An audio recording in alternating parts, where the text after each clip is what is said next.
damage, debris, and devastation in northwestern Arkansas. An EF2 tornado took down homes in an elementary school in the area. Now communities are left with this aftermath to clean up. The system on the move from the deep south to the northeast.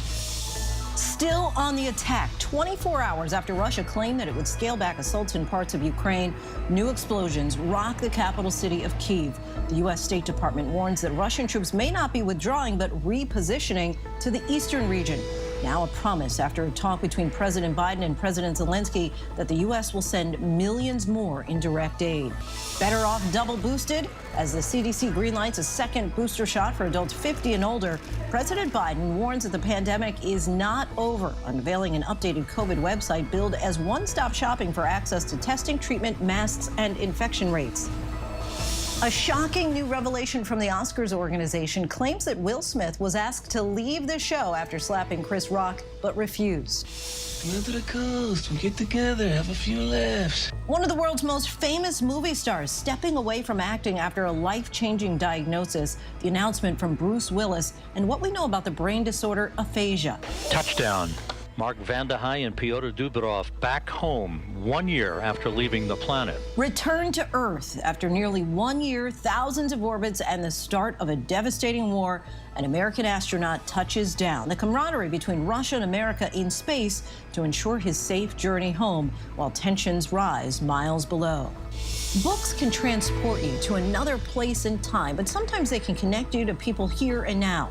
ABC News Live goes inside New York City's first female Asian American-owned bookstore, which has become a refuge for the avid reader and a gathering spot for the AAPI community. Did you have a bookstore like this when you were growing up? Oh, absolutely not. Or something like this, I wouldn't even have dared to dream about something like that. I'm gonna start crying. It's just so amazing to just look around, see Asian names everywhere. Love to see her excitement there. Good evening, everyone. I'm Lindsay Davis. We are back here in New York from Warsaw tonight. Thank you so much for streaming with us. We begin overseas in Ukraine, where we are getting reports the Russians have shelled parts of the country where they had vowed to scale back their presence. Today, our teams heard shelling in the suburbs of Kyiv, and Ukrainian officials say they have not seen a change in the attacks. In fact, they say that they believe a replenishment or a resupply may be taking place instead. Tonight, new unclassified U.S. intelligence shows Putin is being misinformed by his advisors on the war in Ukraine because they're too afraid to tell him the truth. And that refugee crisis we saw firsthand in Warsaw is showing no signs of letting up. The number of Ukrainians that have left their country has now topped 4 million, and an estimated 6.5 million Ukrainians are displaced and still inside the country. Tonight, the UN High Commissioner for Human Rights says the indiscriminate attacks that Russia is carrying out may amount to war crimes. James Longman leads us off once again tonight from Kyiv. Putin's fury keeps raining down on Ukraine tonight, despite pledges to reduce some combat operations. Moscow with these new images of short-range ballistic missiles, which they say they're firing at military targets in Ukraine.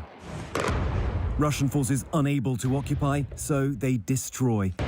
Relentless shelling on the town of Irpin, just outside the capital, an area in which the Russians had said they'd drastically curb military activity. But as you can hear, the war rages. And this is one of the areas that the Russians say they are now going to leave. But as you can hear, there are no signs of this war stopping. This man, one of the volunteers who rush ambulances in and out of the town to evacuate residents. Taras has been telling me this, that he's going to go back in to get evacuees from his town whilst we listen to the sounds of bombs in his city. I mean, the level of bravery here is just extraordinary. Those saved from the bombs returned dazed to a world they'd been cut off from for weeks. This is Vladimir. He's 85 years old. His wife, Svetlana, who quite clearly looks after him. Sadly, he had a stroke 12 years ago. They just got out this morning from Irpin. You okay? Vladimir is helped into the car. Russian troops settled into our apartment building, his wife tells me. They settled everywhere and brought their tanks. And then when they withdrew, they brought hell down on us. And then it was time to go. The couple off to an uncertain future. And tonight, the White House saying it believes that Vladimir Putin is being misinformed by his military commanders who are too afraid to tell him the truth about how badly this invasion is going. Declassified intelligence says Putin feels misled by his defense ministry, which didn't even tell him Russian conscripts were fighting and dying in Ukraine. The fact that he may not have all the context, that he may not fully understand the degree to which his forces are failing in Ukraine, that's a little discomforting, to be honest with you. The Russians now say they'll focus on what they call liberating the Donbass, which sets up a bloody second chapter of this war in the eastern region. In the south, the scale of the destruction of Mariupol devastatingly clear in these before and after satellite images. Entire neighborhoods obliterated. Hundreds of people crowding outside a supermarket looking for food. And in Kharkiv, a once prosperous town, now reduced to this. Residents lining up for bread. The World Food Programme estimates 45% of Ukrainians are worried about finding enough to eat. President Biden pledged another $500 million in economic aid to Ukraine during a nearly hour-long call with President Zelensky today. But hopes for a ceasefire remain elusive. Russia's foreign minister said today Ukraine's proposal to adopt neutrality represented major progress. But Ukraine has insisted that any peace deal would require countries, including the US, to provide arms and impose a no-fly zone if Ukraine were attacked. Over 4 million people have now fled Ukraine, half of them children. But millions are also displaced within the country. The family of this boy was evacuated from Mariupol after they were injured in the fighting. His father is being treated in another part of the hospital. A nurse tells him he'll see his father soon, but the boy just wants his dad. Just so many heartbreaking scenes there. James Longman joins us now from Kyiv. James, what's the Pentagon saying today on what they're seeing happening with those Russian forces that were supposed to be pulling back from around Kyiv? Well, Lindsay, they've called it spin. That's what they've called the Russian pledge to move back. They say less than 20% of Russian troops are moving back, and they actually seem to be regrouping, preparing to attack once more. They're even moving troops out of the Chernobyl region to replenish their ranks. I think the truth is that nobody here in Ukraine believes a word that Russia said. They invaded Ukraine when they said they wouldn't, and it's quite clear what Vladimir Putin wants. He doesn't believe in the sovereignty of this nation. So there's every chance that, yes, these troops may move away at one point, and yes, they may move towards the east to concentrate there. But I think a lot of people here in Ukraine believe that they will be back, and it might not be tomorrow, it might not be in the next few weeks or months. But that is why these negotiations are so important. The Ukrainians really want the world to future-proof their country against Vladimir Putin. And on that news on Putin's advisors not giving him full information, it sounds like that's not just limited to Russia's military problems. No, that's right. I mean, it just feels like Vladimir Putin is entirely alienated from his military commanders. That's essentially what this intelligence says. I think it's important to take it with a grain of salt. There's always this kind of information war that goes on here. But, you know, the Russian people at large are not really aware of what is happening here. They are fed a kind of a daily regiment of propaganda about this war. I think it's also really important to understand that the people around Vladimir Putin may not necessarily be hiding the truth from him. They may well themselves just believe in the kind of same fantasy that Vladimir Putin believes in, which is the greatness of the Russian Empire and re-establishing their supremacy in this part of the world. I mean, Defense Minister Sergei Shoigu is very much part of that same kind of Cold War mentality as Vladimir Putin. So it's very difficult to know just what exactly the Kremlin understands to be the case here, but it's very difficult to hide from anybody in that building the truth, probably, which is that this war is just not going very well. Lindsay? James Longman, our thanks to you. And now we want to take a look at the diplomatic challenges to end the war. We are joined now by former U.S. Ambassador to Ukraine, William Taylor. Ambassador, thanks so much for joining us. In the past 24 hours, we've seen Russia carry out several attacks across Ukraine after pledging to de-escalate military operations at peace talks in Turkey yesterday. As a diplomat, how do you handle these seemingly bad faith statements from Russia, and how does it impact these negotiations going forward? So, Lindsay, you're right, and your reporter's right, and the Ukrainian people are right. You can't trust anything that the Russians say, and when they say they're pulling back and then continuing to attack, that's just a demonstration of how you can't trust them. That said, these discussions in Turkey, or that have been going on now for a couple of weeks between Russians and Ukrainians, may be setting the stage. They may be doing some groundwork, some homework for the time when President Putin decides he's ready to negotiate. And as you also just reported, President Putin may not have the full story. He may not understand, as your reporter said, how badly it's going on the ground. He may not understand. He may not understand how badly his economy is being hammered.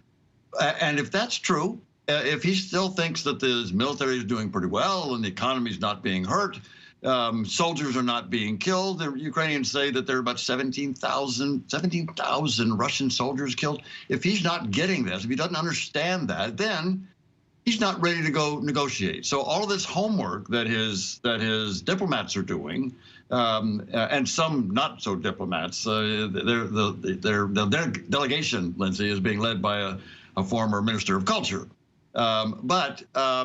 There's some exchanges of ideas going on between the Russians and Ukrainians, and that may pay off when President Putin finally figures out it's not going so well for him. But to that point, if he's not being given accurate information, then how can you even continue on with negotiations?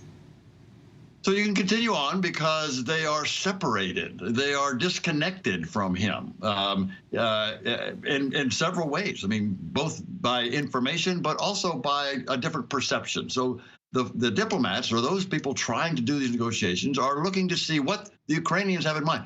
Again, the Ukrainian delegation there that you can see right there, that's the Ukrainian delegation. They've made some proposals. They've had some discussions. I'm prepared to believe that they've had some discussions with those Russians, and they've gotten some feedback about what might work. However, the disconnect is exactly what you're saying, Lindsay. There's a disconnect between what's going on in these negotiations and President Putin. He has to decide. He has to realize it's going badly, and then maybe he will take advantage of what they've already had some conversations about in Istanbul. And today, a Chinese foreign ministry spokesperson said that there were no limits on Russia and China's cooperation. What kind of challenge does that stance pose right now for ending the war, especially considering that President Biden has repeatedly warned China about coming to Russia's aid in Ukraine? The Chinese are in a difficult situation. Yes, they have said that there's no limits on their relationship and on their partnership. However, for the Chinese, this is difficult. The Russians are not that big an economy, not very big economy at all. Whereas Europe is a very large economy, and they do a lot. The Chinese do a lot of trade with the Europeans, and not so much with the Russians. So they have to walk a fine line. The Chinese, they have to walk a fine line, and they can't be too close. They can't be too close to the Russians.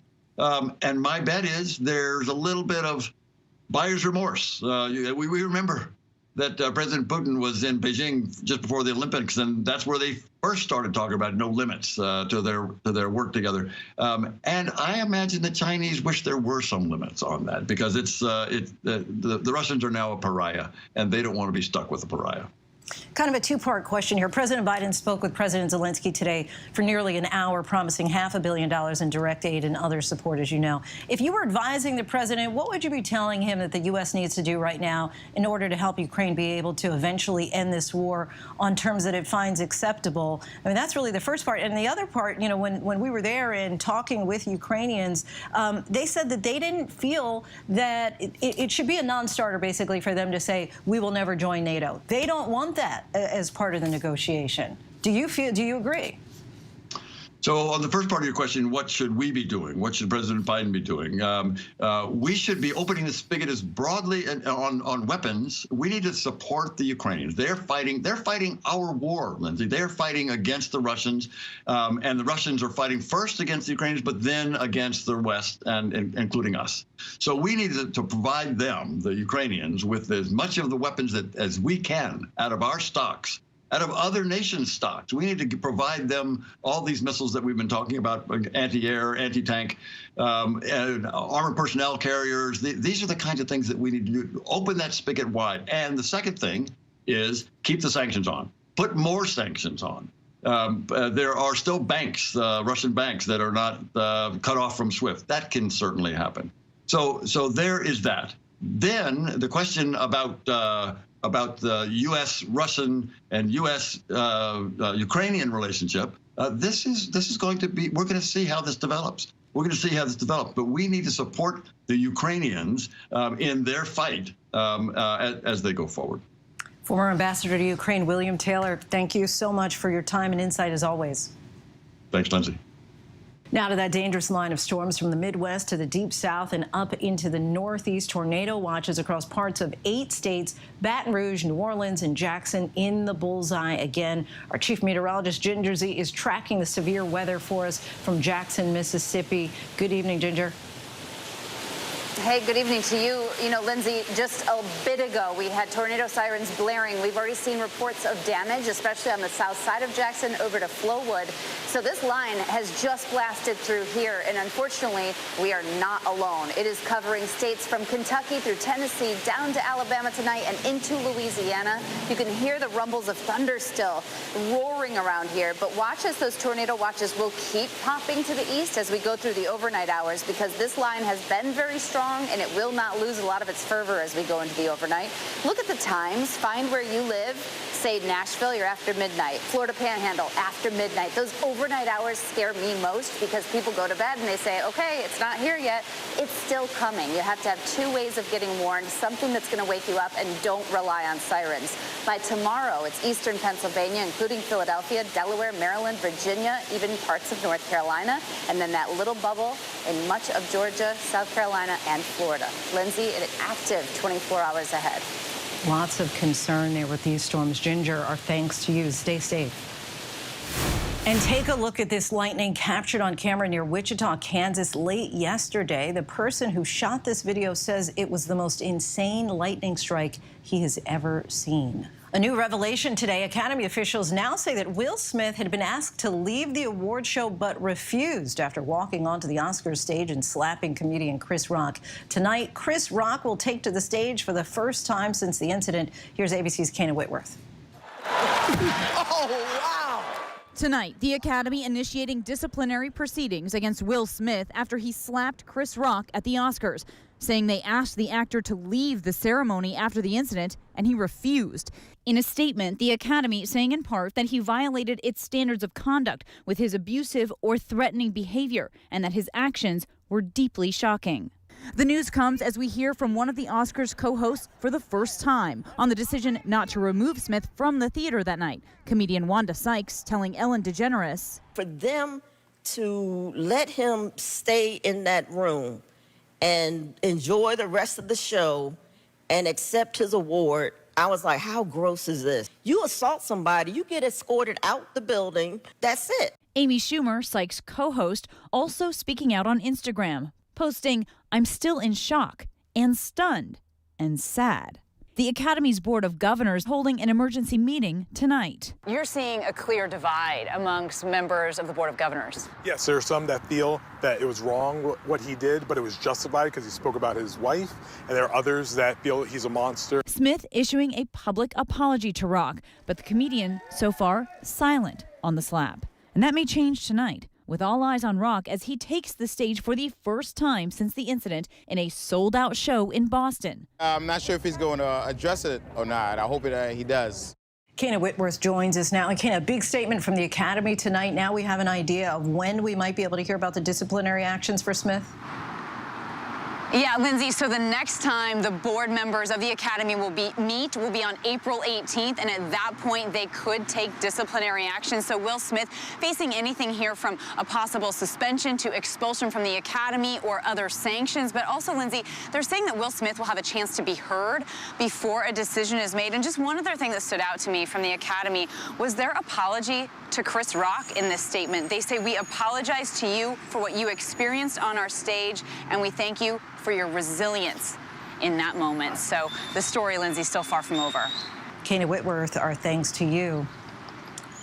The Biden administration is rolling out a new website that aims to be a one-stop shop for everything COVID-19. It's meant to help Americans get better access to vaccines, tests, treatments, and a lot more. But with Congress not extending government COVID funding, the cost for these items, especially for uninsured Americans, are expected to go up. ABC's Stephanie Ramos has the latest on our nation's fight against COVID. Just 24 hours after that green light for a second booster for people over 50, President Biden rolling up his sleeve. We have the Pfizer We have the Moderna. Across the country today, many Americans doing the same after the CDC said another round of boosters were especially important for people over 65 and those over 50 with underlying conditions. That's a really good idea, because especially with people stopping wearing masks now, there's going to be another surge, definitely. And tonight, the World Health Organization tracking those surges, warning it's seeing intense circulation of the Omicron subvariant BA2, which is also now dominant in the U.S. The highest concentrations in New York, New Jersey, and New England, where it makes up more than 70% of new cases. What we're concerned about here in the U.S. is a potential surge of the new BA2 variant. And we have to think about all the tools that we have at our disposal. Today, the CDC director pointing to encouraging data showing people infected with the original Omicron strain have some protection against the new subvariant. The president today urging Congress to pass COVID funding, warning the country could run out of critical tools like monoclonal antibody treatments by May. Without funding, we're not going to be able to sustain the testing capacity beyond the month of June. And if we fail to invest, we leave ourselves vulnerable if another wave of the virus hits. By fall, the White House warns there would be no money for vaccines. Stephanie Ramos joins us now. And Stephanie, back to those second booster shots. Not everyone over 50 is eligible here. Exactly, Lindsay. The CDC is allowing people over 50 to get the shot, but those with underlying health conditions and, of course, anyone over the age of 65. Lindsay. All right, Stephanie Ramos, our thanks to you. Next, the federal investigation into Hunter Biden's tax affairs has reportedly intensified tonight. Sources say witnesses have been testifying before a grand jury about the president's son and his business dealings in Ukraine and elsewhere. Here's ABC's Chief Justice correspondent Pierre Thomas. Tonight, reports that the Justice Department's investigation into the tax affairs of President Biden's son, Hunter, is intensifying. Sources telling ABC News that in recent weeks, a grand jury in Wilmington has heard from a parade of witnesses about payments Hunter Biden received while on the board of the Ukrainian gas company, Burisma, and also about how he paid his taxes in recent years. Biden served on the Burisma board when his father was vice president, something he's admitted was a mistake. Did I make a mistake? Well, maybe in the grand scheme of things, yeah. But did I make a mistake based upon some unethical lapse? Absolutely not. Federal prosecutors are also looking into how Hunter Biden reported money from business deals in China. This hearing will come to order. In his confirmation hearing, Attorney General Merrick Garland vowing to be independent. The president made abundantly clear in every public statement before and after my nomination that decisions about investigations and prosecutions will be left to the Justice Department. This investigation, which has been underway since 2018, appears far from over. Sources familiar with the case say no final decision has been made about whether or not to bring charges. Lindsay? Pierre, thank you. Now to a show of solidarity and cooperation in the middle of a war. A U.S. astronaut is now back on Earth after hitching a ride with the Russians back from the International Space Station. Gio Benitez reports. After a record 355 days in space, 5,680 orbits, more than 150 million miles, American astronaut Mark Vande Hei is finally back on Earth tonight. Touchdown. Mark Vande Hei and Pyotr Dubrov back home 1 year after leaving the planet. Touching down in Kazakhstan this morning after leaving the space station overnight on Russia's Soyuz spaceship with Russian cosmonauts. The Soyuz MS-19 begins the journey home to complete a year-long odyssey for Mark Vande Hei. Even as tensions rise here between America and Russia over the war in Ukraine, the crew shared a hug.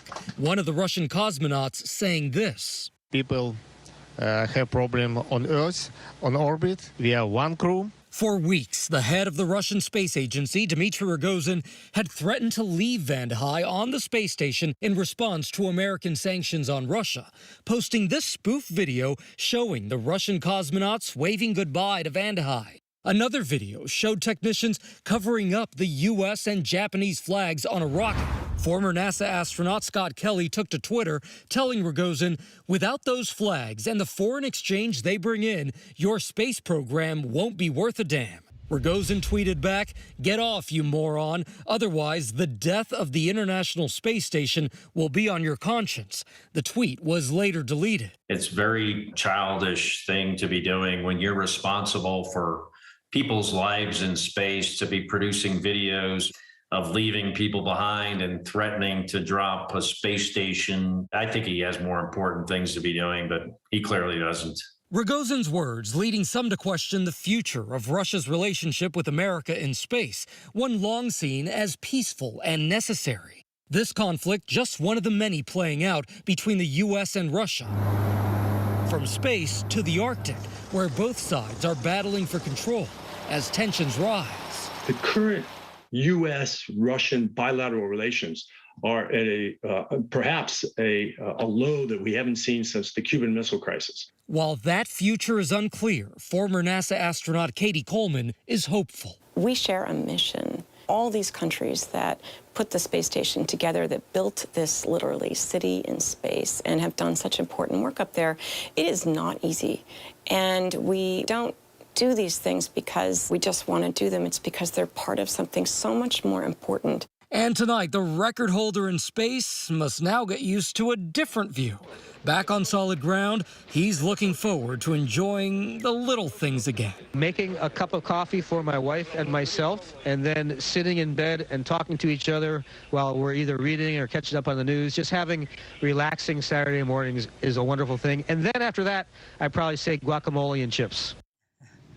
All of that sounds very enjoyable. Our thanks to Gio for that. And when we come back, the terrifying moment caught on camera, a base jumper soaring off of a cliff when his parachute rips. The historic vote in California that could set the stage for slavery reparations. But who would be eligible and what's the compensation? We'll explain. But up next, an absolutely heartbreaking and frankly stunning development. The medical diagnosis that the family of legendary actor Bruce Willis says is forcing him to walk away from his impressive career. Stay with us. It was an extraordinary story. A computer salesman was supposed to report to prison to begin a 17-year sentence. They let him turn himself into jail with no escort. No one thought he would run. How do you evade capture for 25 years? How do you do that? Now, join the search, following the U.S. Marshals as they uncover new leads in a global manhunt. Can you help catch this fugitive? Have you seen this man? Have you seen this man? Have you seen this man? Listen and join the all-new hunt wherever you get your podcasts. The deeper you go into black markets, the darker it gets. Trafficked, Wednesdays at 9 on National Geographic. It was a scary time. In the 70s, you had multiple bodies showing up in Los Angeles. There were so many murders happening. You had to have a name for it, serial killer. There was a human head in there. This was premeditated evil. We have this clock. This person is going to do this again. It's me against the killer. Who's going to win? We'll see who laughs last. What came next was unlike anything they had ever seen. These days, with so much going on, it's hard to keep up. While others are recapping yesterday's headlines, we're bringing you the right now. This is the busy border crossing. Steel barricades, another strike. The right now look at the day ahead, how it affects you and your family. Record high gas prices. The threat of cyber warfare. Is peace possible? World News Now beginning at 2 a.m. Eastern, followed by America This Morning. America's #1 early morning news. Streaming here on ABC News Live. Right now, with so much at stake, Sunday mornings, this is the place. Taking on all the tough questions, straightforward reporting, no spin, no hype, no bull. Thank you for making ABC's This Week with George Stephanopoulos the #1 Sunday morning news show versus the competition. Welcome to This Week. Take America's #1 news with you, anywhere you go, anytime, free. Download the ABC News app now. Breaking news, exclusives, 24/7. There for you with one touch. The ABC News app. Download it now. She was diva, drama, money and fame, amazing, the prime housewife. Then suddenly, we've seen a lot of things on The Real Housewives, but we've never seen anyone be arrested. Unpredictable rich woman. Sign me up. America's #1 news, ABC News. Most watched, most trusted, and streaming live to you anytime, anywhere, and free.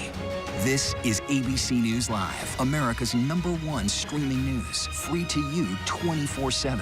Watch America's #1 news whenever you want it, wherever you are, anytime. ABC News Live, streaming live and free on all platforms. Take a look at this terrifying stunt mishap. This 29-year-old was jumping off of a cliff when his parachute opened and ripped. He began hurtling some 50 miles per hour until his chute got caught on the edge of a cliff.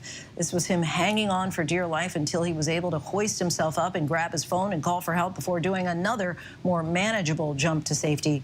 Somehow, he was not injured in any of this. The family of actor Bruce Willis with some shocking news today. The star has been diagnosed with aphasia, a brain disorder that is impacting his cognitive abilities. Now the 67-year-old, known for his quick wit and wry humor, is stepping away from his career. ABC's chief national correspondent Matt Gutman has this story. In almost every movie he starred in, from Pulp Fiction to Die Hard, come out to the coast, we'll get together, have a few laughs. Bruce Willis's characters somehow always beat the odds. But tonight, that announcement that he's stepping away from acting. His family, including his wife Emma and his ex-wife Demi Moore, releasing a joint statement posted on Moore's Instagram account. Bruce has been experiencing some health issues and has recently been diagnosed with aphasia, which is impacting his cognitive abilities. Aphasia is a disorder that can affect a person's ability to produce and or comprehend language. What causes aphasia? Right, so aphasia could be caused by stroke or head injury. And within head injury, one can have either neurodegenerative diseases like Alzheimer's or a blunt traumatic brain injury or even a brain tumor. Known for his impish smile, brandished here on Moonlighting, Willis was also known for doing many of his own stunts, saying he lost 2/3 of his hearing filming this scene in Die Hard. Thanks for the advice. The star's blended family writing, "We are moving through this as a strong family unit. As Bruce always says, live it up. And together, we plan to do just that." His family trying to remain upbeat despite the diagnosis. Matt Gutman joins us now. And Matt, we understand there's no known cure to aphasia? No cure, but if it is detected early and if treatments are applied early, it can minimize some of the symptoms. Now, Bruce Willis has 145 acting credits in film alone. And recently he was asked about the love of his life. He was asked to name someone, but he said it was acting and expressing himself as an artist. Lindsay. All right, Matt Gutman, our thanks to you. Still ahead here on Prime, the parents of a former U.S. Marine imprisoned in Russia demonstrate in front of the White House with their son on hunger strike. How 3 book lovers decided to create an inclusive space for their communities, and the avocado shortage causing spiking prices. We take a look by the numbers, but first, our post of the day from the wife of Tom Parker, a singer from the popular band The Wanted. He passed away at the age of 33 after a battle with brain cancer, leaving behind 2 young children.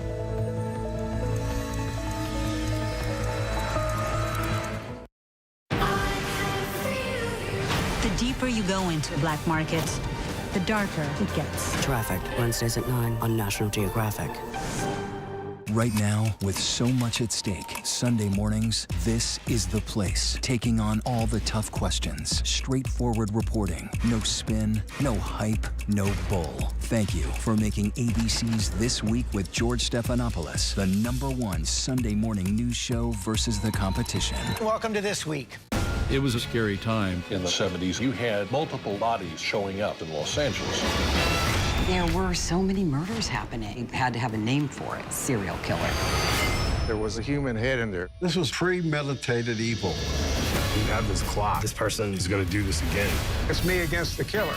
Who's going to win? We'll see who laughs last. What came next was unlike anything they had ever seen. Is that the gun? That's not the gun. What is it? I won't ask you again, then.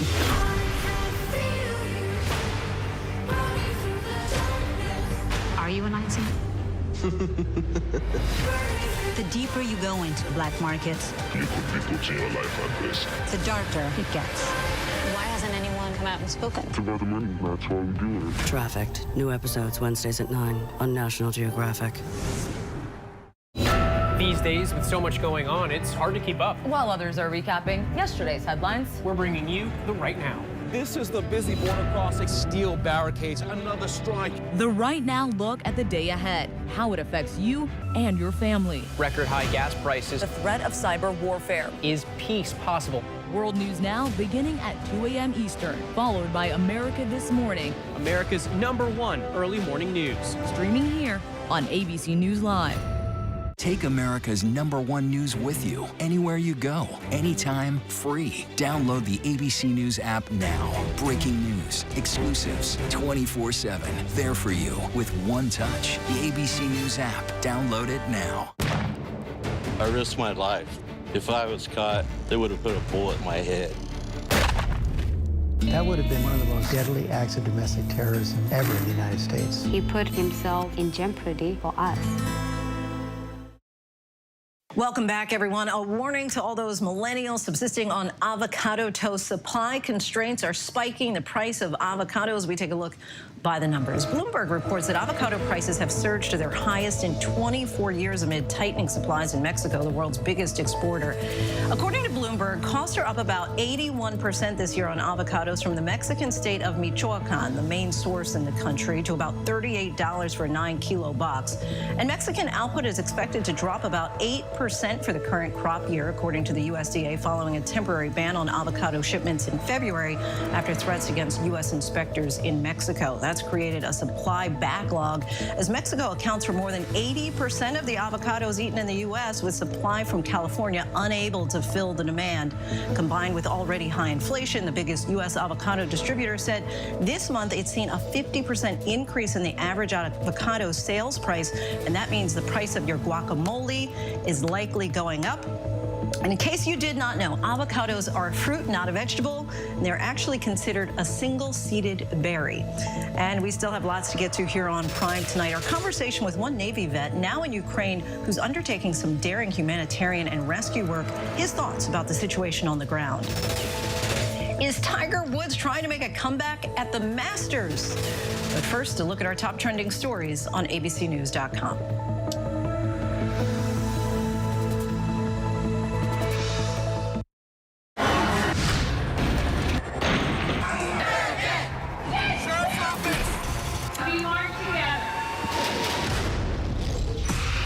Powerful stories of our time, anytime. Nightline. Now streaming on ABC News Live. 2020. True crime. Cinematic. Real-life drama. Stunning. The unthinkable. Follow the clues. The Hunt. True crime. 2020. Now streaming on ABC News Live. National parks are incredibly safe places, but crime will happen. My wife had fallen. She's in really critical condition. At that time, I thought it was just a tragic accident. There's still a lot of questions we need to ask. There were small things that didn't totally add up.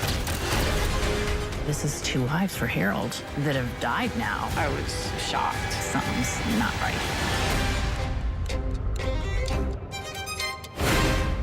Admit it. These days, what you need to know seems to change just about every day. What is it that you really want to know, need to know? To help you not just get through your day, but to make the most of it. Feel smarter. Feel better. Feel happier. Well, how about a third hour of Good Morning America? GMA 3, what you need to know. Now streaming on ABC News Live. It's all about you. I know what happened, and I'm not guilty. Why the fascination with criminal trials? Figure out what's really out there. She revealed she had murdered his family. I know in my heart they did this. It's the time of suspicion. The ending's really tough. You don't know whether truth is going to be difficult to find unless you try to find it.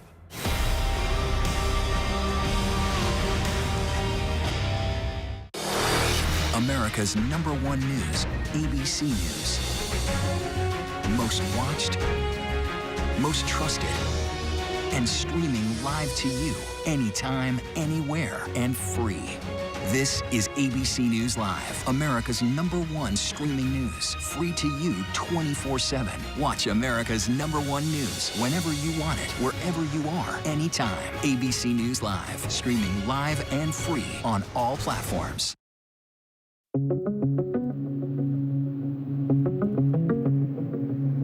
In Ukraine, unrelenting and indiscriminate violence on display caused by Russian forces. Overnight, air raid sirens ringing out all over Ukraine. This coming after Russia pledged to drastically scale back military operations in parts of Ukraine, including the capital. The Pentagon is confirming it's seeing a small number of Russian troops moving away from Kyiv, but says they're not withdrawing. Their intention is to reposition forces and bolster their efforts elsewhere. A U.S. official tells ABC News that Putin is being misinformed by his advisors on the war in Ukraine and on the performance of his military because his advisors are too afraid to tell him the truth.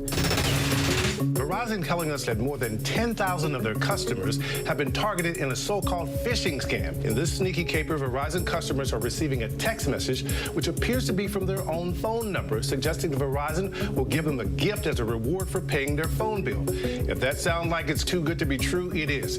If you click on the attachment, authorities fear it may be a gateway to hack your phone. Some customers have been steered to what appears to be a Russian website.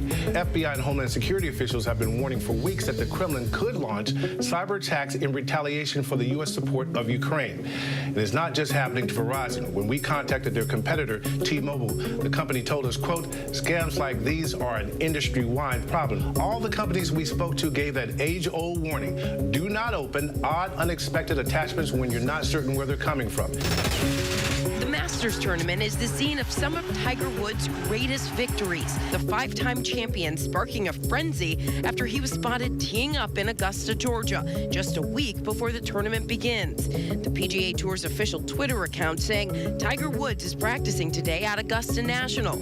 It would be a remarkable return just over a year after the car crash that nearly took his life, leaving Woods hospitalized for weeks. I'm lucky to be alive.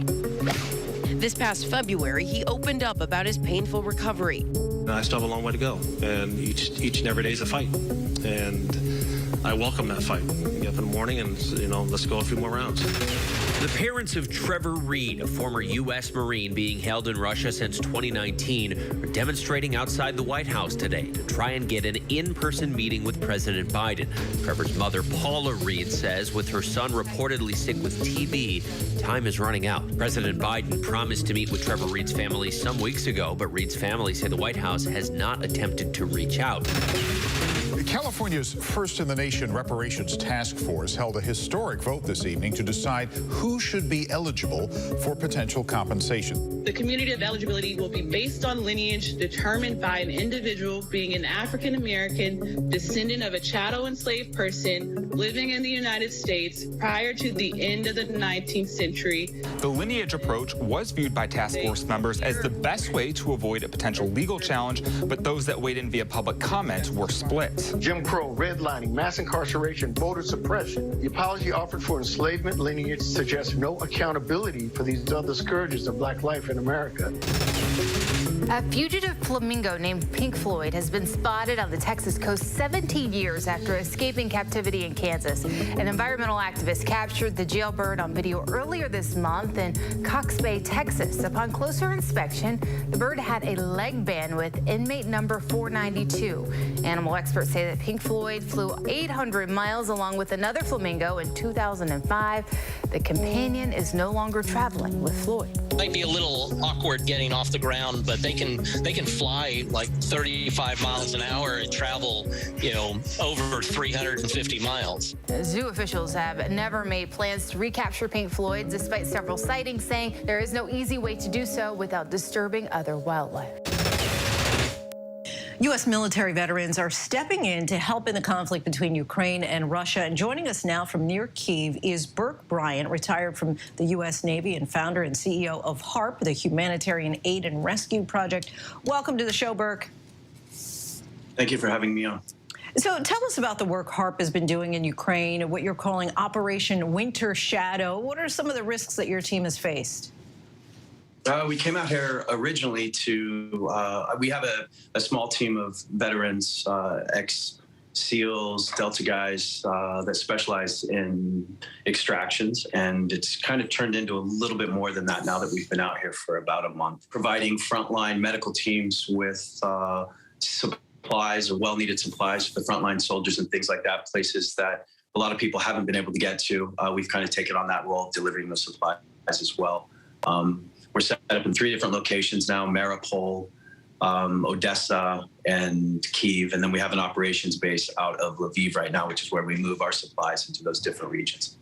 And I know that you've been in certainly some precarious situations on the ground in the past few weeks. How does your experience in special operations apply to the work that you're actually doing right now? Well, it definitely gives you the confidence to go into some of these areas with the mindset of accomplishing. That's kind of exactly what we did. We were in an area just 2 days ago where we went under heavy fire. Actually, the vehicle in front of us took mortar rounds.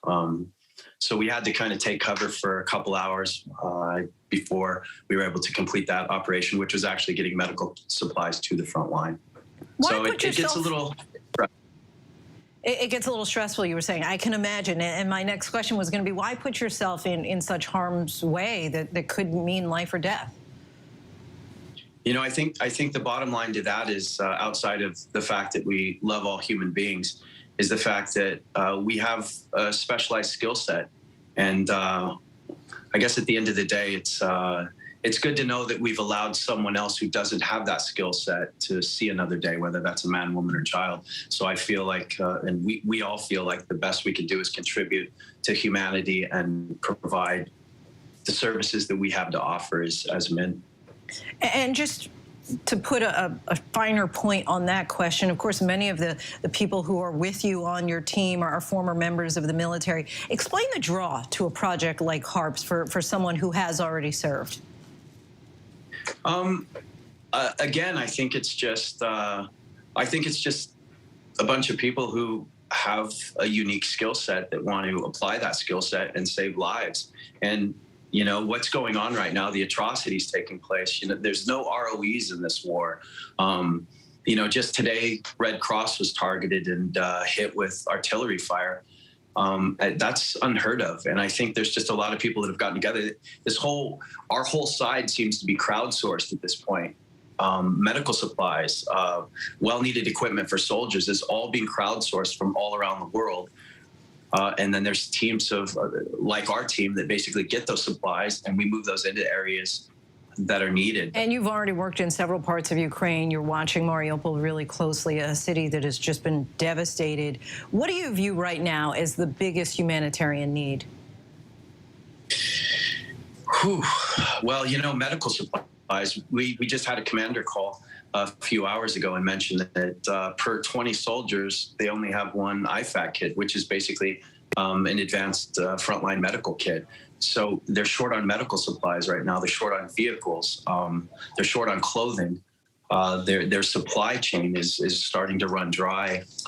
And yeah, if anyone can help, it's getting those supplies into the right areas and then allowing organizations like ours to be able to route those supplies in where they're needed. And you've, of course, worked in crisis areas around the world, including Africa and Afghanistan. Your missions include delivering those critical supplies and bringing the civilians out. What are the distinctive aspects of this conflict in your eyes? Oof. Yeah, I wouldn't even know how to answer that right now. It's a very, very unique situation, and honestly, I haven't seen anything like this, if at all, in my lifetime. So just navigating it is a big challenge for us over here. You know, we're running off of cell phones over here, and we go into these areas, we have to turn the cell phones off. We have no comms, everything's visual at that point. There's a lot of unique challenges that we haven't faced before, and luckily we're overcoming those challenges, and we've got a pretty good success rate at this point. And you mentioned earlier that a number of the members on your team have been trained in emergency medicine. Have you had to use that training? Yes, ma'am. We have multiple times. You know, 2 of our doctors work front lines for almost 2.5 weeks under heavy fire, shelling, grads, and they just came off the front lines. But, that's the other side of it. We're constantly doing our best to vet new EMTs, doctors, and things like that can come, join in, train up, and we just kind of tune them up and we get them to the places that they're needed. But there's needs from anyone who can make food, deliver food, to provide medical, provide transportation. And transportation's another problem too. We've gone through several vehicles just through shellings and things like that. We're constantly needing those, as are other organizations as well. It's not a unique issue for us. So supplies are what's needed, and a lot of times it's hard to get those supplies in. So that's the other challenge as well, is getting them into the country and being able to utilize them and move them to areas that are needed. Thank you so much for what you are doing, and stay safe out there, Burke Bryant. We appreciate you talking with us. Yes, ma'am. Thank you. Have a good evening. They are the fastest growing racial group in our country, yet oftentimes they don't see their names or stories on bookshelves. And yet 3 Asian female book lovers are making sure that those who come after them get to experience the wonder of words through their own experience. Here's ABC's Eva Pilgrim. It's early morning in New York's Chinatown, and you can already feel the pulse of the city coming alive. For Lucy Yu, the sounds are a welcome soundtrack on her way to work at her shop, You and Me Bookstore. It's the first female Asian American bookstore in the city, becoming not only a refuge for the avid reader, but a gathering spot for the AAPI community. Your background's not in books. No. What is your background in? My background's in chemical engineering. What did your mom say when you were like, I'm going to open up a bookstore? As any Asian mother would be like, what are you doing? You got a 401k, like you got a stable job. Why would you go and do this super risky thing? I mean, my mom came here to have a stable life, to build a foundation and have just a day-to-day stability, and I'm here like disrupting all of that with starting my own thing. Lucy wants to give her customers a space to belong, using her shelves to amplify the many unique and diverse Asian authors that exist in the world. Do you think books help sort of dispel some of the myths around the racism that exists towards AAPI community in general? Absolutely. At times, we can be seen as one-dimensional, and so having a work focused on our perspectives, our stories, really adds so many layers to the complications of our identity. Chen Julie is one of the authors Lucy's shelves harbor. She fled China at just 7 years old. Chinatown is home, and every time I come back here, I feel an incredible sense of homecoming. Although her parents were professors, upon moving to the U.S., their undocumented status forced them into non-academic work, including laboring at a sweatshop. Books were a way for her to escape and connect her sometimes chaotic life to other children around her. I found worlds of family and friends who were able to give me love and comfort and make me feel like I belonged, just like another American kid. But many of the books, including the ones with Asian characters, she couldn't relate to, her mother telling her that she would be the one to change that. I had immense survivor's guilt. I felt so incredibly lonely and ashamed of my roots. On her hour-long commute to her law office, Chen Julie began writing her first book, the now New York Times bestseller, Beautiful Country, a memoir of her childhood living in poverty in one of the richest countries in the world. It was a book she never imagined would be published. The comments that have surprised me most have been from readers who say, I'm white and this part of your experience just so touched me. It's those kernels of being human and growing up that seems to tie so many of us together. Her press tour for the book, though filled with moments of camaraderie, was also marred by what Chen Julie describes as racism and xenophobia. It's made shops like Lucy's all the more special to her. To have a neighborhood in a space where we could come and people looked like us, and we could maybe drop that hypervigilance just a little bit because we were in our community, meant the world. But in March, in the midst of violent attacks against the Asian community, there was real fear. The store became a safe haven.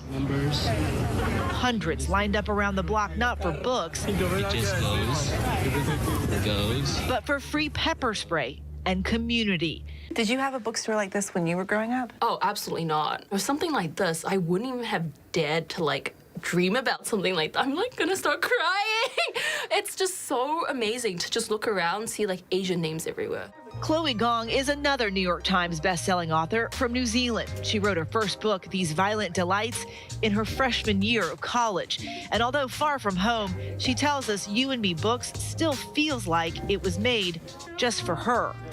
I think about how I would have loved that when I was 13, because I remember it was either the stories that, didn't necessarily resemble my life, or there were the stories that did offer some sort of representation, and they were bad. As a reader now, I'm there's just so much richness, and it's so great to have it. Because it is more than just the story. There is a bit of education about what people's lives are like, even history. There's an extra responsibility sometimes, especially with authors of color, to educate people.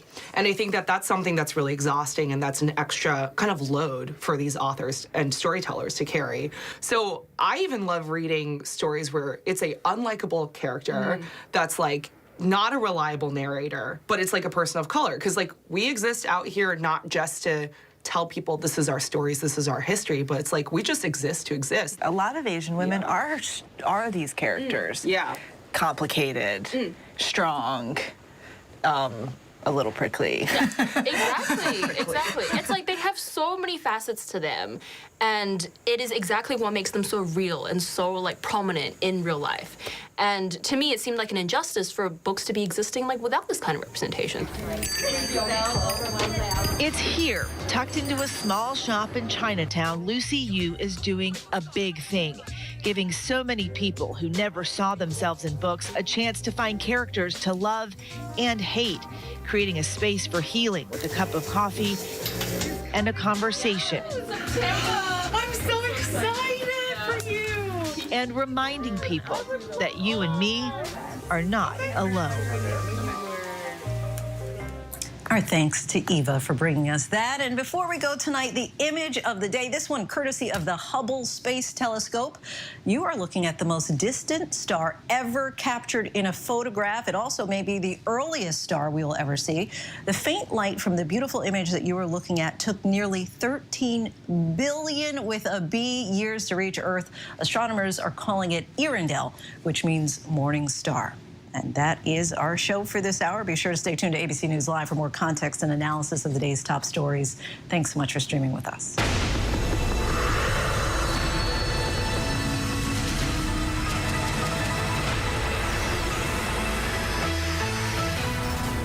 Coming up in the next hour, Judge Ketanji Brown Jackson gets at least one Republican backer. Will there be others?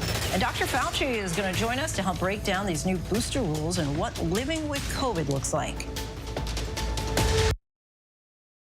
With so much at stake, so much on the line, more Americans turn here than any place else. ABC News World News Tonight with David Muir, America's #1 most watched newscast, now streaming on ABC News Live. Elizabeth Holmes found guilty on 4 counts of fraud, facing the possibility of decades in prison. Now, we take you inside the courtroom and behind the scenes. The Dropout, Elizabeth Holmes on Trial. Listen wherever you get your podcasts. National parks are incredibly safe places, but crime will happen. Hey, Mom, my wife has fallen. She's in really critical condition. At that time, I thought it was just a tragic accident. There's still a lot of questions we need to ask. There were small things that didn't totally add up. This is 2 lives for Harold that have died now. I was shocked. Something's not right.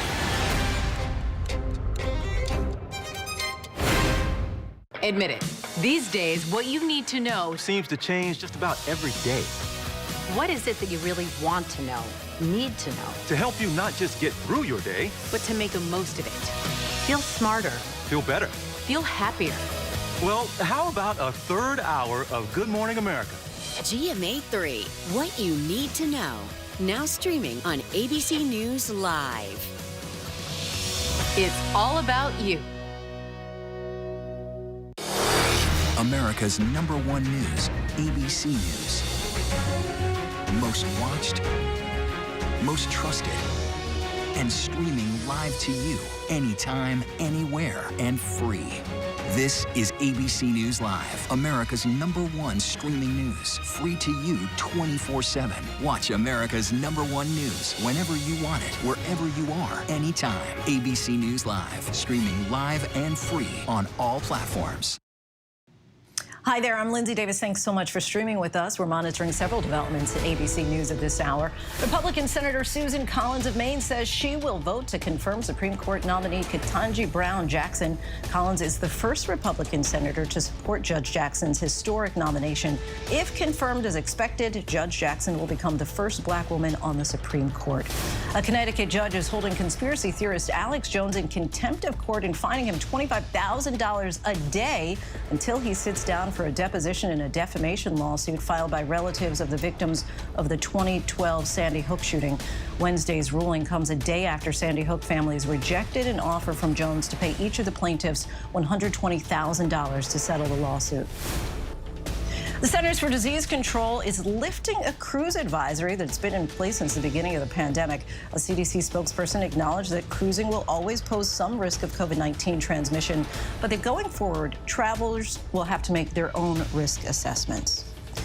And now to the war in Ukraine. And one day after the Russians said that they were pulling back from around Kyiv, there's no sign that the shelling has stopped. And there are also new images tonight of the devastation in Mariupol, where 100,000 people are still believed to be trapped. It comes as the White House is now saying that it believes that Vladimir Putin is being misinformed by his military commanders, who are not telling him just how badly his forces are actually performing. ABC's James Longman has the latest from Kyiv. Putin's fury keeps raining down on Ukraine tonight, despite pledges to reduce some combat operations. Moscow with these new images of short-range ballistic missiles, which they say they're firing at military targets in Ukraine. Russian forces unable to occupy, so they destroy. Relentless shelling on the town of Irpin, just outside the capital, an area in which the Russians had said they'd drastically curb military activity. But as you can hear, the war rages. And this is one of the areas that the Russians say they are now going to leave. But as you can hear, there are no signs of this war stopping. This man, one of the volunteers who rush ambulances in and out of the town to evacuate residents. Taras has been telling me this, that he's going to go back in to get evacuees from his town whilst we listen to the sounds of bombs in his city. I mean, the level of bravery here is just extraordinary. Those saved from the bombs returned dazed to a world they'd been cut off from for weeks. This is Vladimir. He's 85 years old. His wife, Svetlana, who quite clearly looks after him. Sadly, he had a stroke 12 years ago. They just got out this morning from Irpin. You okay? Vladimir is helped into the car. Russian troops settled into our apartment building, his wife tells me. They settled everywhere and brought their tanks. And then when they withdrew, they brought hell down on us. And then it was time to go. The couple off to an uncertain future. And tonight, the White House saying it believes that Vladimir Putin is being misinformed by his military commanders, who are too afraid to tell him the truth about how badly this invasion is going. Declassified intelligence says Putin feels misled by his defense ministry, which didn't even tell him Russian conscripts were fighting and dying in Ukraine. The fact that he may not have all the context, that he may not fully understand the degree to which his forces are failing in Ukraine, that's a little discomforting, to be honest with you. The Russians now say they'll focus on what they call liberating the Donbass, which sets up a bloody second chapter of this war in the eastern region. In the south, the scale of the destruction of Mariupol devastatingly clear in these before and after satellite images. Entire neighborhoods obliterated. Hundreds of people crowding outside a supermarket looking for food. And in Kharkiv, a once prosperous town, now reduced to this. Residents lining up for bread. The World Food Programme estimates 45% of Ukrainians are worried about finding enough to eat. President Biden pledged another $500 million in economic aid to Ukraine during a nearly hour-long call with President Zelensky today. But hopes for a ceasefire remain elusive. Russia's foreign minister said today Ukraine's proposal to adopt neutrality represented major progress, but Ukraine has insisted that any peace deal would require countries, including the US, to provide arms and impose a no-fly zone if Ukraine were attacked. Over 4 million people have now fled Ukraine, half of them children, but millions are also displaced within the country. The family of this boy was evacuated from Mariupol after they were injured in the fighting. His father is being treated in another part of the hospital. A nurse tells him he'll see his father soon, but the boy just wants his dad. Just so difficult to see those scenes still. Our thanks to James for that. And now to the concerns about Russia cutting off oil to the European Union and what that could mean for the economies of countless countries. Inez de la Cuartada reports in from Paris tonight. Hey, Lindsay. Yeah, and there are growing concerns that Russia could cut off the EU's gas supply, with Germany triggering the first phase of an emergency plan meant to deal with a possible energy crisis. And this comes as Russia continues to demand that it be paid in rubles for its natural gas. That's Russia trying to prop up its economy, but it's a demand that's been collectively rejected by members of the G7. And a short time ago, a possible breakthrough, Germany announcing Russian President Putin told German Chancellor Scholz that Russia will accept European payments for gas in euros. Now, roughly 40% of the EU's natural gas supply comes from Russia. And so if Russia were to actually decide to cut those supplies off, that could pose a huge problem for the EU's economy. And already Germany is seeing its worst inflation since 1981, and inflation in Spain is also at a 37-year high. But EU countries are starting to try and take steps to gain more energy independence from Russia. Poland today announcing plans to fully cut all Russian oil imports by the end of the year. Germany and France are now calling on companies and consumers to save energy, and governments are also slashing taxes and starting to provide subsidies to help offset some of those higher energy costs. Now, worth noting that Russia is also heavily reliant on the EU, so it could be that this is all Putin just bluffing, but there are concerns that this could impact energy prices around the world. So just to give you an example, if Russia were to cut off the EU's gas or oil supplies, that would mean that the EU would have to turn to another supplier. That could cause prices from that supplier to rise, which in turn could mean higher prices for Americans. Lindsay? Inez, thank you. The Biden administration is rolling out a new website that aims to be a one-stop shop for everything COVID-19. It's meant to help Americans get better access to vaccines, tests, treatments, and a lot more. But with Congress not extending government COVID funding, the cost for these items, especially for uninsured Americans, it's expected to go up. ABC's Stephanie Ramos has the latest on our nation's fight against COVID. Just 24 hours after that green light for a second booster for people over 50, President Biden rolling up his sleeve. We have the Pfizer, we have the Moderna. Across the country today, many Americans doing the same after the CDC said another round of boosters were especially important for people over 65 and those over 50 with underlying conditions. That's a really good idea, because especially with people stopping wearing masks now, there's going to be another surge, definitely. And tonight, the World Health Organization tracking those surges, warning it's seeing intense circulation of the Omicron subvariant BA2, which is also now dominant in the U.S. The highest concentrations in New York, New Jersey, and New England, where it makes up more than 70% of new cases. What we're concerned about here in the U.S. is a potential surge of the new BA2 variant.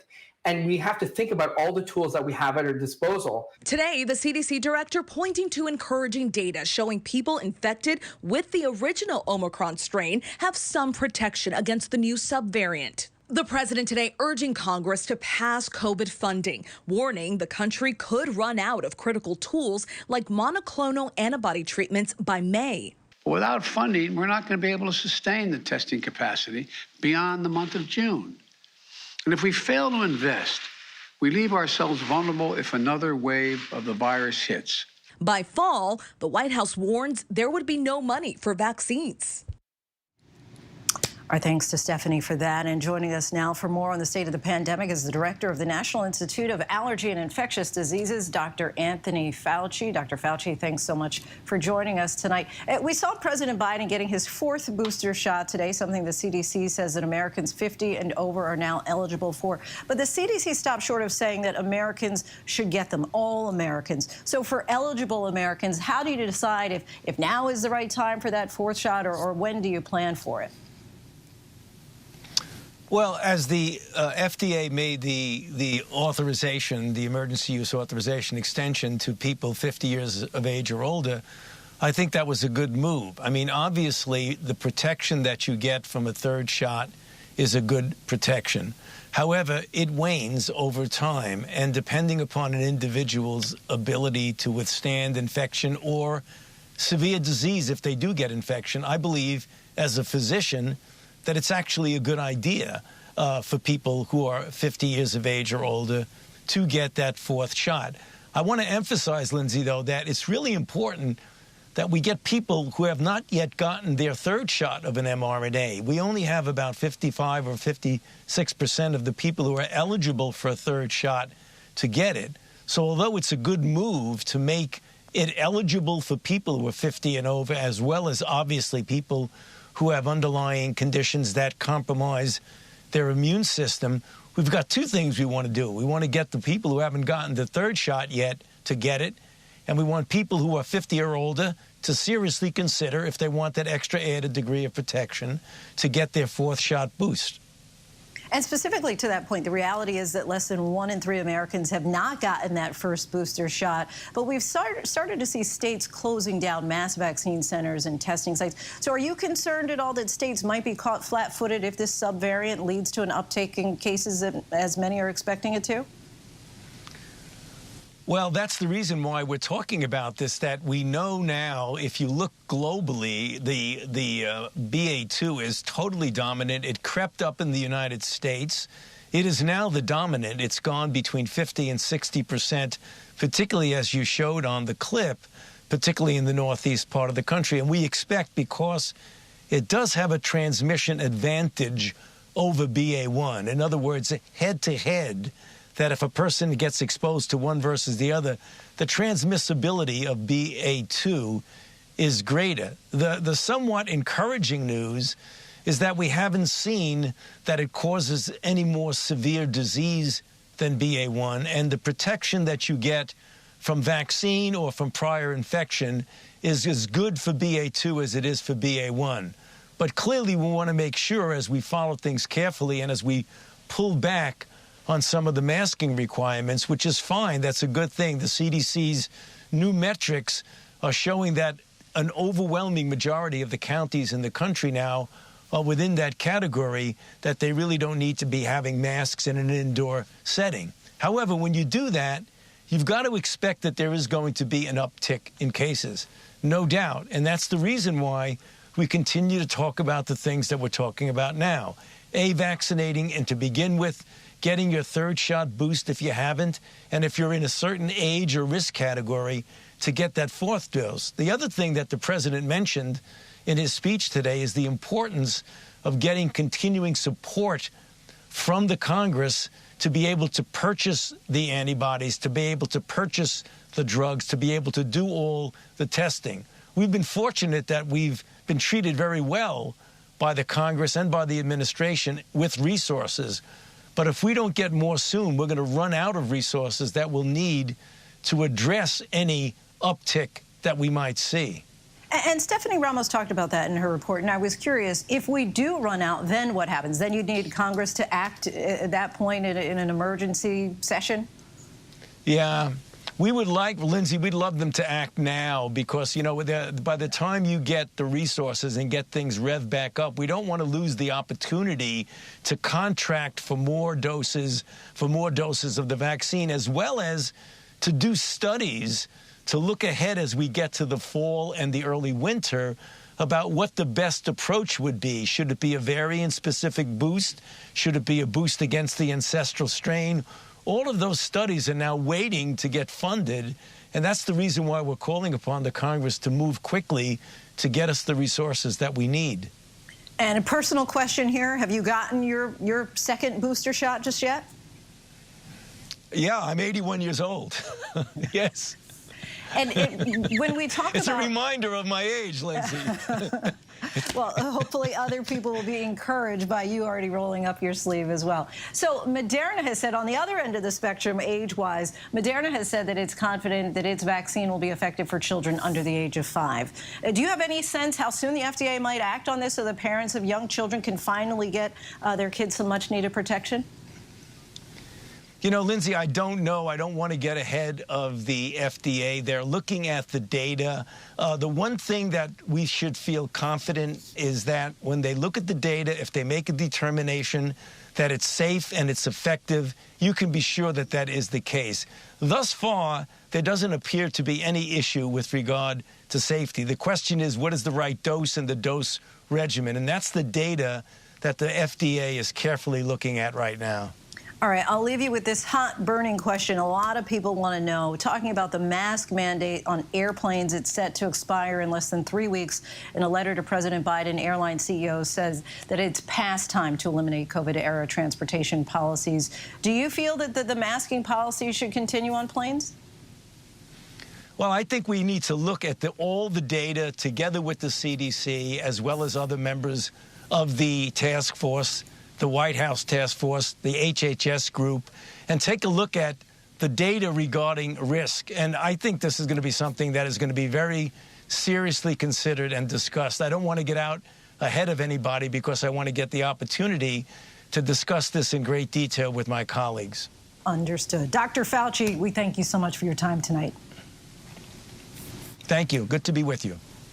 And still to come, what led protesters and police to clash in one city? And she stars with Samuel Jackson on a hit new show. Dominique Fishback will join us to talk about the last days of Ptolemy Gray.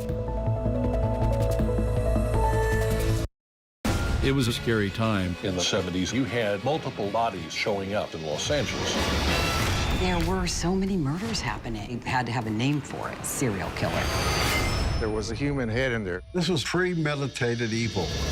We have this clock. This person is going to do this again. It's me against the killer. Who's going to win? We'll see who laughs last. What came next was unlike anything they had ever seen.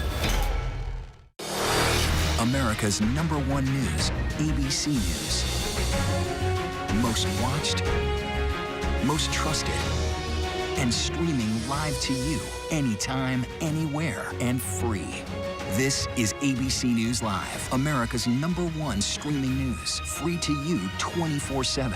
Watch America's #1 news whenever you want it, wherever you are, anytime. ABC News Live, streaming live and free on all platforms. National parks are incredibly safe places. A crime will happen. My wife had fallen. She's in really critical condition. At that time, I thought it was just a tragic accident. There's still a lot of questions we need to ask. There were small things that didn't totally add up.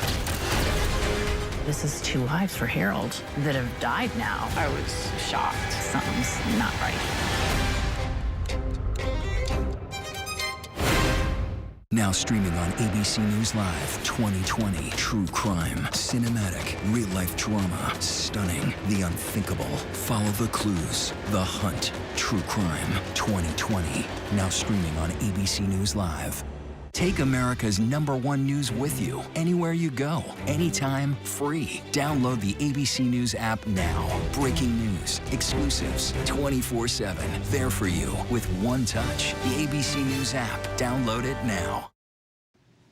Welcome back. We're tracking several headlines around the world. South Korea's military says it has successfully test-fired a solid-fuel space rocket for the first time, a step that will help the country eventually launch satellites to better monitor threats such as North Korea. The launch comes less than a week after North Korea conducted its highest missile test yet. The UN and the U.S. have welcomed ceasefire truces called by both sides in the war in Yemen. The Saudi-led coalition said it would temporarily halt military operations. This followed the Iran-backed announcement that it would cease attacks into Saudi Arabia and ground offensives for 3 days. Although it's the most significant step in peace efforts in years, the group has skipped talks being held in Saudi Arabia. saying that they will only attend talks held in a neutral country. In Chile, there have been dozens of arrests and clashes between police and demonstrators during an annual protest. The so-called Day of the Young Combatant commemorates 2 young brothers who were killed by police in 1985 during a demonstration against the Augusto Pinochet dictatorship. It is an unlikely duo, an ailing man suffering from dementia and an orphan teenager who end up taking care of each other. The Last Days of Ptolemy Gray on Apple TV Plus depicts their journey toward uncovering truths after learning about a treatment that restores memory. And joining us in studio is one of the stars of the show, based on the novel by Walter Mosley, Dominique Fishback. We've also seen Fishback in the film Judas and the Black Messiah and shows such as Deuce. Now she plays Robin opposite Samuel L. Jackson. Take a look. Wrong being young and in love. In love? I see how that boy look at you. Oh, me and Roger barely know each other. 4:30 in the morning, say different. No, we was just, whatever, we was hanging. He good to you? Yes. Yeah, you willing? He able? I am pleading the fifth on that one. Yeah. One of these days, you look back on this and you'll see different. Dominique, welcome to the show. Thank you. Willing and able. So Samuel L. Jackson, the co-star, executive producer of the show, handpicked you for the role. How did that happen? How did you respond? Well, apparently he saw me in Project Power, which is a movie I did with Jamie Foxx, came out on Netflix, and he said he immediately called his producing partner and said, I think we found the girl. And the character's name in the movie is Robin, just like in the show. I didn't know that when I first did a chemistry test with him, but after getting the role, he told me the story. But for me, I just come off of doing Judas and the Black Messiah, and I wasn't entirely sure if this was the next right move for me, because I'm so used to playing teenagers. And I was like, in Judas, I kind of got the opportunity to be more womanly and nurturing, and I wondered if I was supposed to go in that direction. But I'm so glad that I did. The story is amazing. The character is awesome. I'm so proud of her arc. I'm so proud of what she represents. And it sounds like you did a lot of preparation, not only reading the book, but then actually wrote out a 28-page PDF. Yes. So talk to me about the preparation and then how you became connected with the character of Robin. Yeah. So usually for my characters, I love to journalize them. But with this character, every time I sat down, I couldn't. And I didn't want to force anything for fear that I have to keep the same process every time. I want to be free as an actor. So I told Robin, I said, girl, we're going to have to compromise. So I ended up saying, okay, I read the novel and saw that it was so rich. The character was so full of life and just backstory that wasn't so much in the scripts. So I was like, well, how do I get Sam and Walter to see what I care about and what I think is important for the character? So I wanted to streamline it in a way, and I chose to do a PDF which had pictures and quotes. And even in the book, they talk about a different kind of love that Robin has, and even though we don't go that far in the show, it reminded me of Natalie Portman in The Professional when she's like, I think I'm falling in love with you, Leon, and he like spits the milk out. So I put pictures of that and just tried to say, this is what I think we should have in. Yeah. You won them over, apparently. Did you have any reservations at all about playing Robin? Only that I didn't know if I should play a teenager again. But I'm so happy to play teenagers. For as long as they'll have me, I continue to do it. As long as you can keep looking young. Do you have any similarities you feel between you and Robin? Yeah, I do. I have. I'm from Brooklyn, East New York. And I think coming from an area like that and going to high school in Brownsville, you build a harder exterior. But I'm really romantic inside. I'm really soft and mushy. And I think when I feel protected and safe, I'm able to be more of that self. And that's why I'm so proud of Robin's arc, because she starts off so much like that, guarded and hard.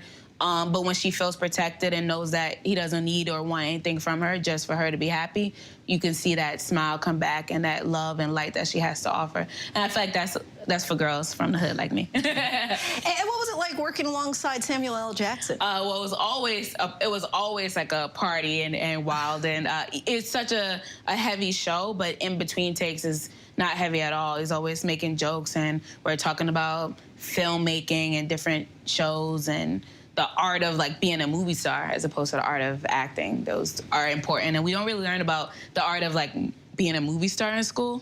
And so he told me stuff like, make sure that you have your own hair person on your own team because these people protect you, and then you can protect your energy, and just the different perks of getting like more visible or whatever.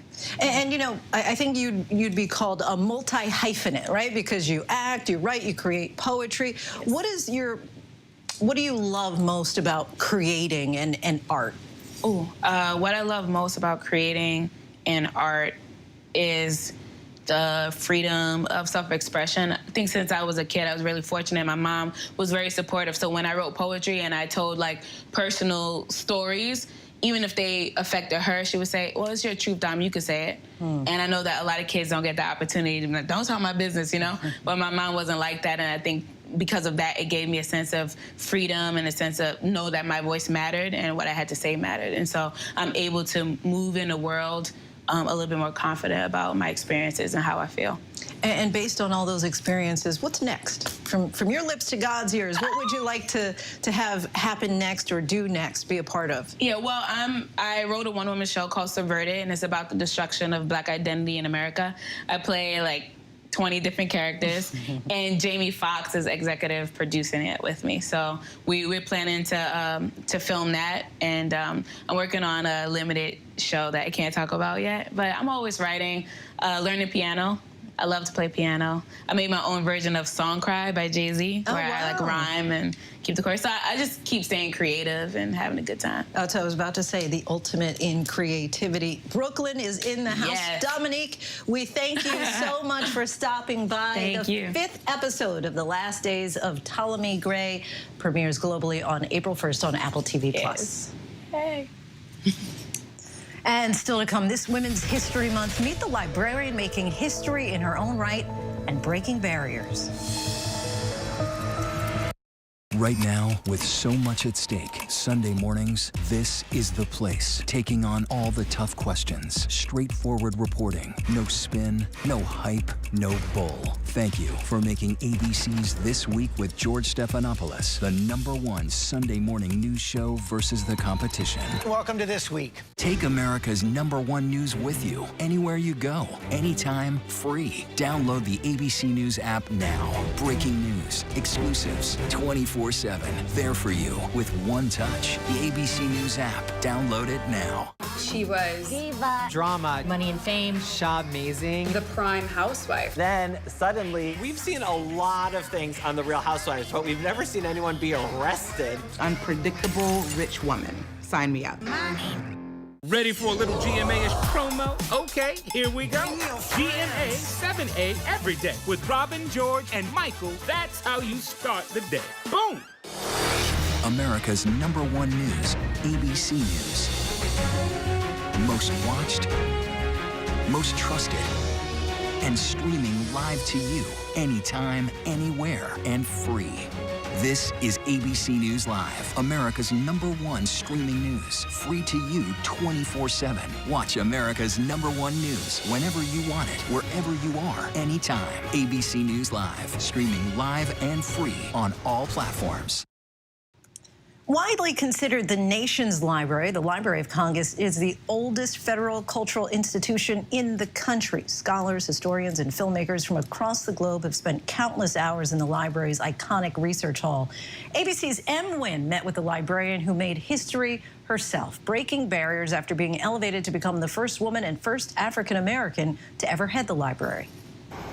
Nestled in the heart of the nation's capital, an institution of unparalleled resources, the Library of Congress. Well, enjoy. Leading it, Carla Hayden, a librarian making history herself as the first woman and first African American to head the world's largest library. To be a person of color whose ancestors were forbidden to learn to read is something that I know that there are a lot of people who are pleased that I'm here. I, Carla Hayden, do solemnly swear. Hayden was nominated by President Obama and sworn in 2016. Over 4 decades ago, she was applying for a job at her local library when a friend happened to let her know about an open position there. I call myself an accidental librarian. It was a golden opportunity for Hayden, who always had her nose in a book. But she also knows not everyone has that access. I really knew that libraries could be a source of power and empowerment in communities. Hayden brought her life experiences here, launching new initiatives to boost outreach to minority communities while maintaining this iconic research hall. The Library of Congress can be a national library that touches everyone and should touch everyone.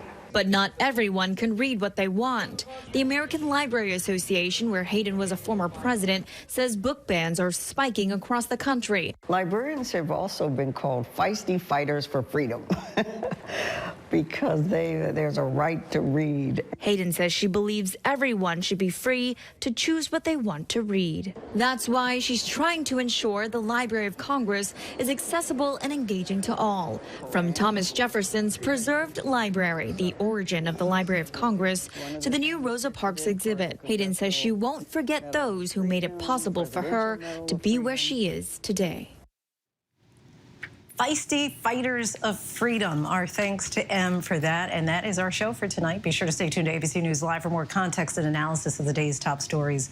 I'm Lindsay Davis. Thanks so much for streaming with us. Have a great night.